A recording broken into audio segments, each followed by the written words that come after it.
Coba deh, pernah nggak sih kita berhenti sejenak dan benar-benar mikirin hubungan kita sama dunia di sekitar kita? Bukan cuma sebagai tempat kita tinggal ya, tapi sebagai sebuah sistem yang rumit banget, di mana kita tuh jadi bagian yang nggak terpisahkan. Nah, dalam beberapa menit ke depan kita bakal coba kulik bareng-bareng apa sih arti sebenarnya dari hubungan itu. Oke, buat mulai, yuk kita bedah satu kata yang kayaknya udah sering banget kita dengar. Lingkungan. Kata ini ada di mana-mana kan? Di berita, di sekolah, sampai obrolan sehari-hari. Tapi, pas ditanya artinya apa, seringkali jawaban kita mentok di alam atau pepohonan. Padahal maknanya itu jauh-jauh lebih dalam dari itu. Nah, lihat deh definisi resminya ini. Kuncinya itu bukan cuma soal pohon dan sungai. Coba perhatiin frasa ini. Termasuk manusia dan perilakunya. Wah, ini nih yang mengubah segalanya loh. Artinya apa? Artinya, kita tuh bukan sekedar penonton atau penghuni. Setiap tindakan kita, setiap pilihan kita, ikut ngebentuk lingkungan itu sendiri. Kita ini bagian aktif dari sistemnya. Oke, jadi kita udah pegang nih definisi besarnya. Sekarang, yuk kita coba ngintip sedikit ke dalam, gimana sih mesin di balik semua ini sebenarnya bekerja?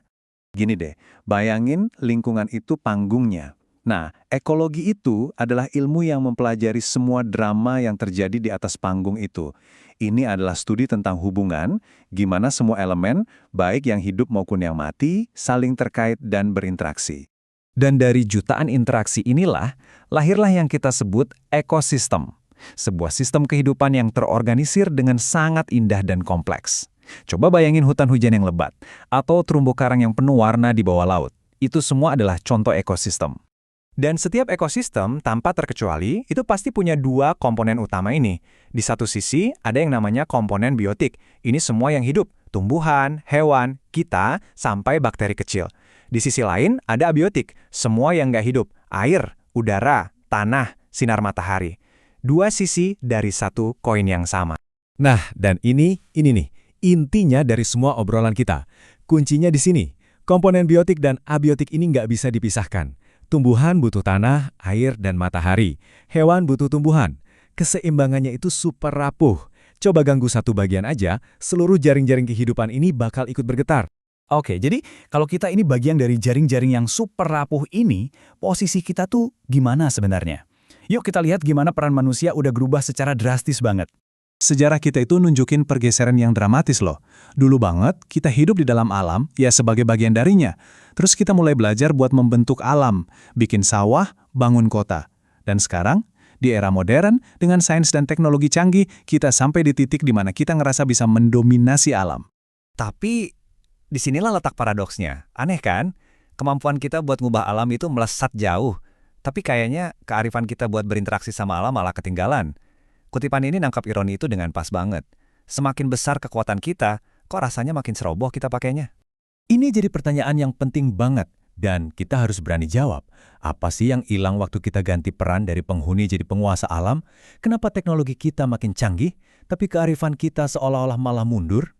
Dan justru karena paradoks inilah muncul sebuah kebutuhan yang super mendesak. Kita butuh semacam kompas moral untuk menavigasi semua kekuatan baru yang kita punya ini. Disinilah konsep etika lingkungan masuk. Tapi jangan bayangin ini kayak buku aturan yang tebal dan kaku ya. Anggap aja ini lebih kayak kerangka berpikir. Sebuah kearifan moral yang jadi panduan. Tujuannya simpel, nuntun kita biar setiap tindakan kita nggak cuma untungin diri sendiri, tapi juga menjaga keseimbangan alam. Dan cakupannya ini luas banget loh. Bukan cuma soal hubungan manusia sama pohon atau hewan, tapi juga soal hubungan antar manusia yang akhirnya berdampak ke alam. Gimana cara kita bangun kota, gimana kita produksi makanan, sampai cara kita mengelola sampah. Semua itu adalah bagian dari etika lingkungan.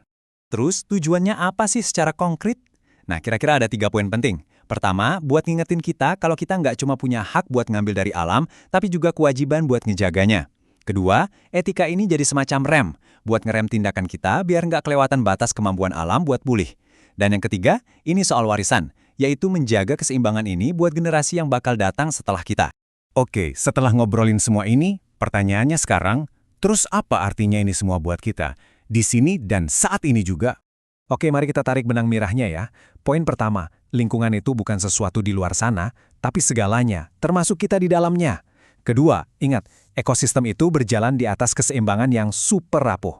Ketiga, kemajuan kita, ironisnya, malah menciptakan kesenjangan kearifan.